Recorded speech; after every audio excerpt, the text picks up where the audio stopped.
I am extremely excited to be sitting across the desk here from a gentleman who I've respected for many years.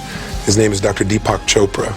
Dr. Chopra has a pretty phenomenal history, and many of you who have been with me throughout the years know how strongly I feel about the power of physiology to shape human emotion, human behavior, and ultimately our destiny, and the choices that we have to make along the way rather than giving the responsibility to somebody else.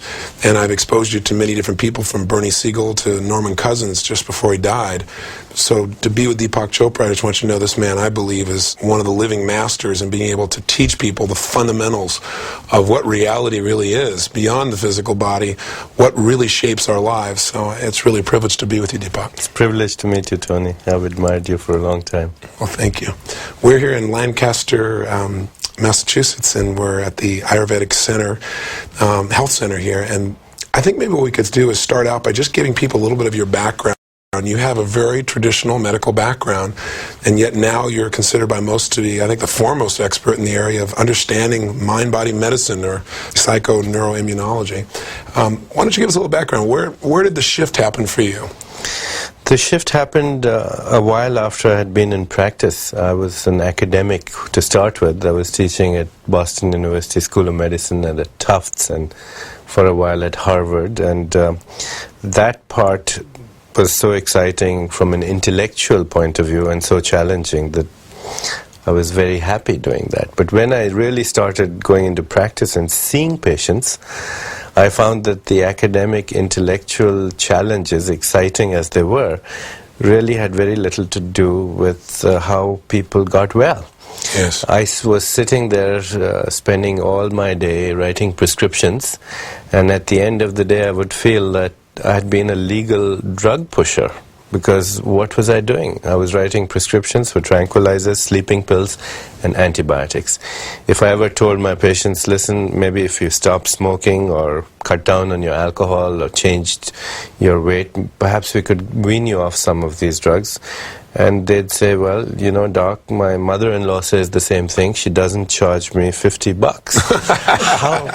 How do I do it? And if you look back, you realize that medicine perhaps has all the answers, but it doesn't have the technologies to make people want to change. Yes. Or even if they want to change, doesn't have the technologies to show them how to change. Yes. It was very frustrating.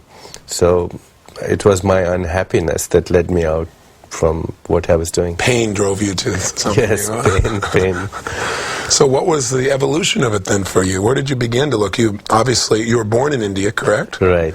And so was your experience, your exposure to Ayurvedic medicine back then, were you going back to your roots? What triggered you to go there for the answers? Or did you start out there? No, but actually I had a background in India, and some of it was a distorted perception of what Ayurveda was. I used to think of it as some kind of folklore or folk medicine. Yes. With a lot of herbology, but nothing more to it. In 1980, I started practicing transcendental meditation. In 1985, I was at a medical conference, and Maharishi was there in Washington. And after the conference, he sort of asked me to come to his room, which I did out of politeness more than anything else, because I wasn't interested in anything that had to do with quote-unquote mysticism. Yes. And I found him to be a very practical man. And we talked for a while, and he said to me that I should look, with my background in medicine, I should look into Ayurveda. I was polite enough to say that I would, but I didn't mean to. I left the meeting, and I went to the airport to go home. And at the airport, I met an old friend of mine from medical school, and he handed me a book. He said, this is about Ayurveda. Maybe you find it interesting. So I said, there's some message here. Yes. I read the book. It was fascinating. I went back to Maharishi. I said, send me to India. Let me meet all the people who are experts in it. I really want to get into this. And I did. Wow. Now, at that time, were you the chief of staff at New England? Yes, I was. They must have thought you were crazy. Yes, I was. And initially, the response was, yes, that I was off the wall. My partners didn't know what I was up to. Some of them were even embarrassed about all the things I was engaged in. But I didn't care anymore. You're on a mission. I was on the mission, yeah. Now, what began to make you believe that you really have found some answers here beyond your traditional medical training?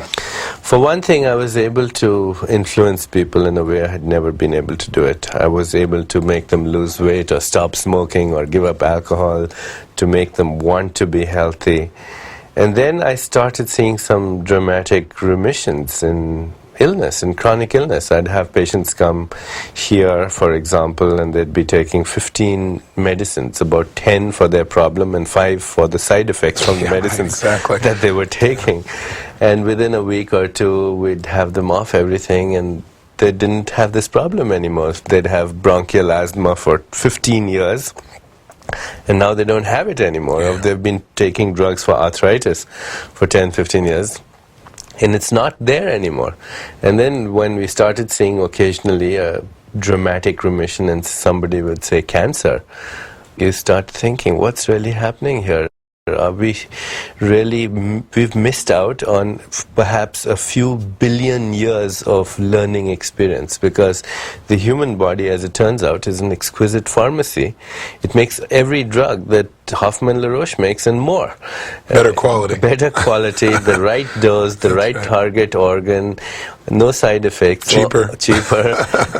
You have access to it, and all the instructions are there in the packaging. Yes. So I said, yeah, and it's evolved over billions of years of evolutionary time. All the mistakes, you can make the precise antibody for pneumococcus because some ancestor a few 100,000 years ago perfected that technique, and you have it inside your body. In your DNA. In your DNA.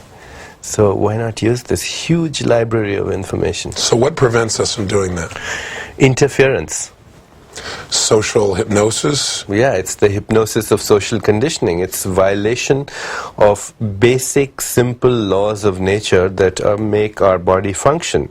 There are simple processes going on in our body all the time. The simple processes are eating, breathing, digestion, metabolism, elimination, and something that controls all of these, and that's consciousness. Thought, at a very fundamental level, non-verbal, not linguistically structured and verbally elite and speaking in the English language with an Indian accent, but at a communication, at cellular level. A network of communication, a network of intelligence, communication and information, which is controlling all these processes. You get in touch with these processes and you eliminate 95% of all disease. You can even reverse most of disease if you get in touch with these basic life processes. That leaves about 5-6% of disease, which is genetic. But even genetic disease is the stress of our ancestors. If we pay attention to what we're doing in our generation, we'll be doing the next generation a lot of good. Makes sense. You and I both know from our mutual studies and individual studies that the power of belief to change biochemistry, to change instantaneously the way the body responds to anything. It's that sense of certainty. And some people are trying to pursue it through affirmations and pumping themselves up, but rarely does that really give you the sense of certainty. Whatever we're certain about really in our heart of hearts seems to show up in our body. And I think I read once you said that the body is a printout of our consistent thoughts or our consciousness. Tell me, what is the biggest misconception that we have about the human body? What is the metaphor that we're using that's keeping us locked in where we're always at the effect of rather than understanding we're truly the cause of our experience?